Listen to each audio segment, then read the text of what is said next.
Folks, many times you hear discipline takes away freedom. Have you heard that? Yes, no. How many believe it's true? Not true at all. Folks, discipline actually gives you freedom. In fact, we need to find what is discipline. Folks, discipline is a track to run on. Many times people say, I want to be free. You take the train off the track, it is free, but where does it go? You take the steering wheel off the car, it is free, but where does it go? Nowhere. Discipline is a track to run on. This does not take away freedom. It actually gives you freedom.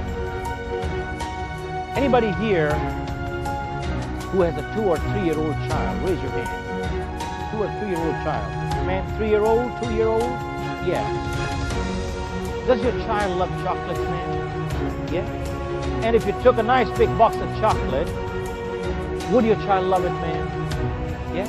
And the way kids are, when they like chocolates, they like to have the whole box in one go. Yes, ma'am. Yes, ma'am. True?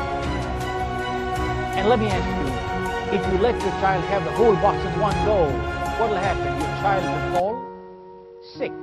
But if you discipline your child to have 2 or 3 every day, they would enjoy it and stay in good health longer. Am I right? Did discipline take away or give freedom? Give freedom. 2, if you could drive on any side of the road anytime, you think you'd get home? No. But if we follow the discipline of the traffic law, we'd get home a lot faster. Yes, no. So discipline does not take away freedom. Folks, it actually gives you freedom. We need to learn from the animal kingdom, folks. Many times you got to be unkind to be kind. All medicine is not sweet, but you got to have it. All surgery is not painless, but you got to take it. Nature teaches us a lot. We all have seen that big animal, the mama giraffe, 20 feet tall. A mama giraffe gives birth to a baby giraffe standing. Too tall it can't sit. All of a sudden, the baby plops down from mama's cushion and falls down on earth. Bang.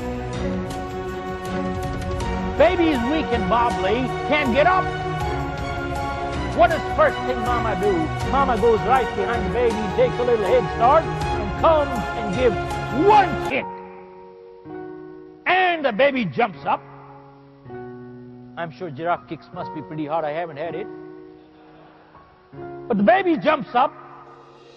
But the legs are weak and wobbly, the baby falls down again. Mama goes behind and again gives one more kick.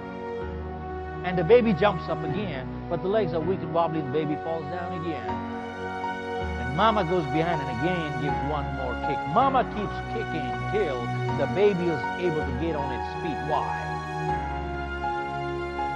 Because mama realizes that the only chance of survival for the baby in the jungle is to get on its feet. Otherwise, they would be what?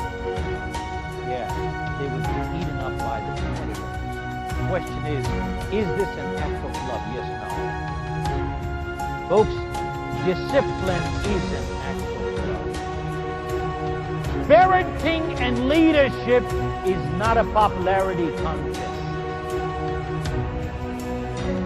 Parenting and leadership is not a popularity contest. It is an act of love. Sometimes you got to be unkind to be kind.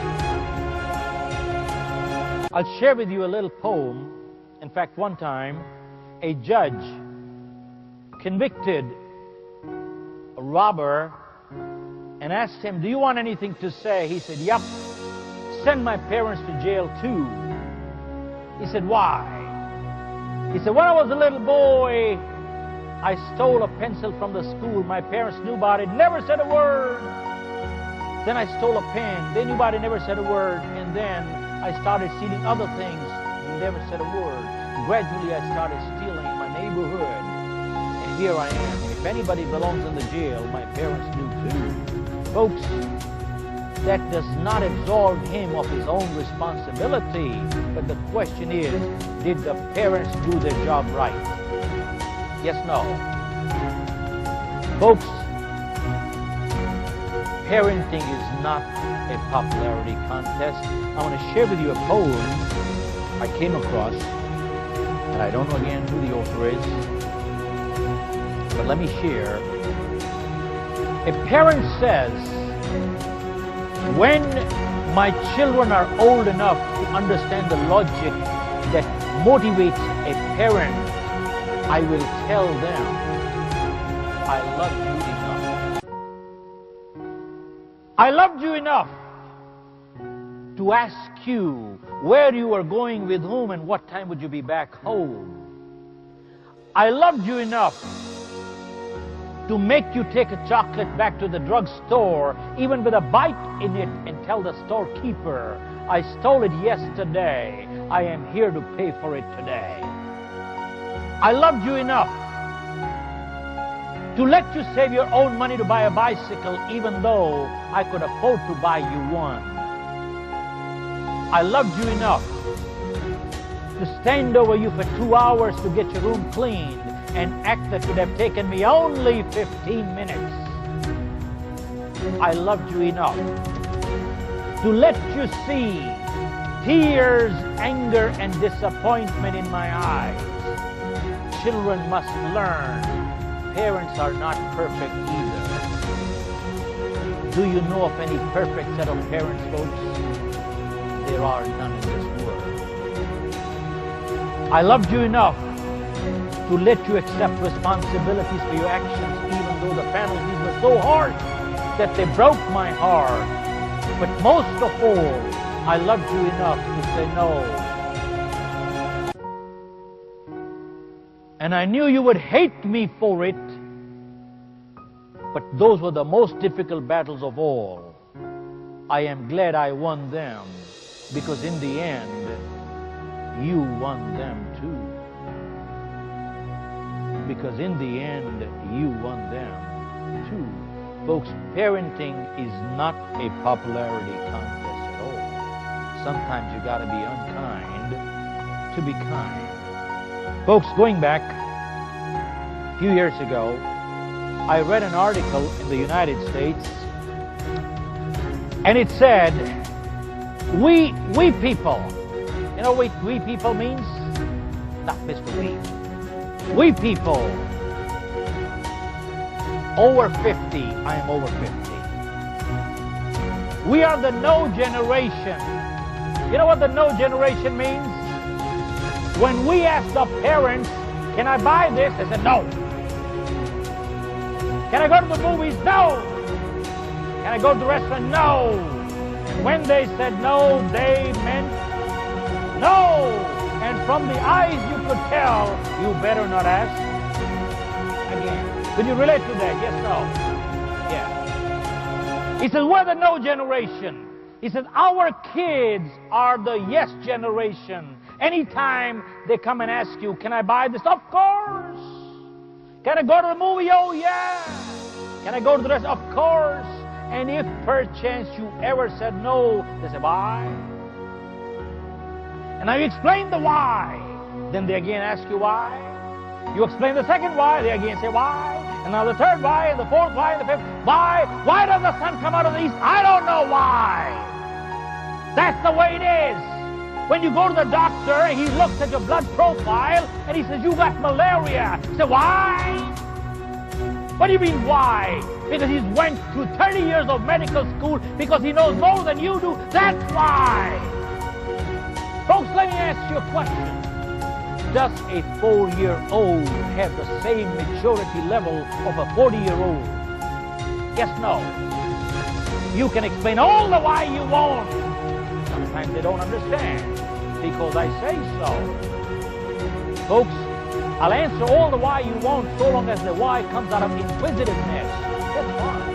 But sometimes people who have never learned to obey and never learned to command. People who have never learned to obey have never learned to command either. Folks, parenting is not a popularity contest. I see the time here. I could go on for 3 days, folks. no. Do you want me to go on a little bit more or stop here? Go on. Where's Richard?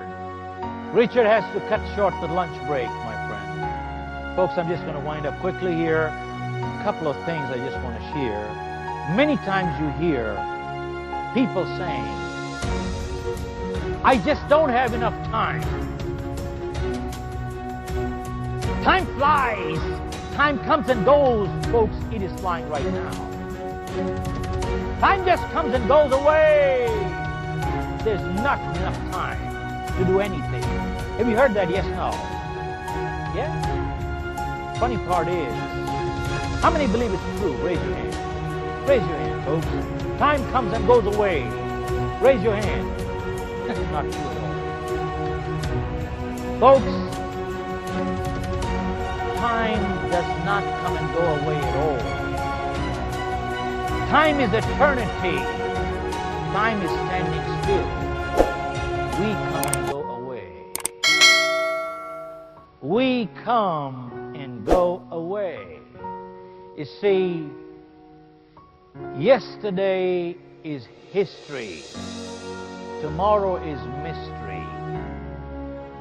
Today is a gift. That is why they call it a present. That is why they call it a... Someone asked a medical doctor, how did you pick your field? He said, going back 50 years, I used to live on a farm, and I was 10 years old, and I had a little brother, 6-year-old, who fell sick and sick real bad. And he said, we had a family friend who was a medical doctor, so our parents called him, and he stayed overnight because that was a crucial night. And all night the doctor kept struggling with the kid. And next day morning the doors opened, and the parents walked in, and they asked the doctor, is that kid going to live? And the doctor said, not only is your kid going to live, but he's going to live a good life. And he said, the moment the doctor finished the last word, I saw a smile of relief come on my parents' faces. And he said, I was 10 years old. And he said, the moment I saw the smile of relief on my parents' faces, that's the time I made up my mind. I will be a medical doctor who puts smiles on people's faces. Folks, when you go into a profession with service in mind, money comes so fast you can't even count. But when you go into a profession only to make a buck and not to serve, it does not come. And if it does, it is short-lived. And if it is not short-lived, it gets you no goodwill anywhere. And if you got all the money in the world and no goodwill, is it worth having? Yes, no. And folks, the other day I heard a speaker saying that there was a study conducted on lottery millionaires, and they said within 2 to 5 years, close to 90% of lottery millionaires were broke back again. Isn't that sad? So what business are you in, sir? You are not in the sales business. You are in the business of putting smiles on people's faces. So am I, so are you. Everybody is in the same business of putting smiles on people's faces. Folks, let me ask you a question. If everybody in your organization started realizing this little philosophy that we are in the business of putting smiles on people's faces, what would happen to productivity? What would happen to productivity, folks? Go up. But isn't that what we want? Yes, no. Folks, when a person says, I am good because I don't steal, cheat, lie, that's not true. If they don't cheat, it only means you're not a cheat, but that does not make a person good. If a person does not tell lies, It only means they're not a liar, but that does not make a person good. And when they say, I don't steal, it only means you're not a thief, but that does not make a person good. Folks, go ask a doctor. Absence of ill health does not mean good health. Similarly, absence of fault does not make a person good. A person becomes good when they actually do good.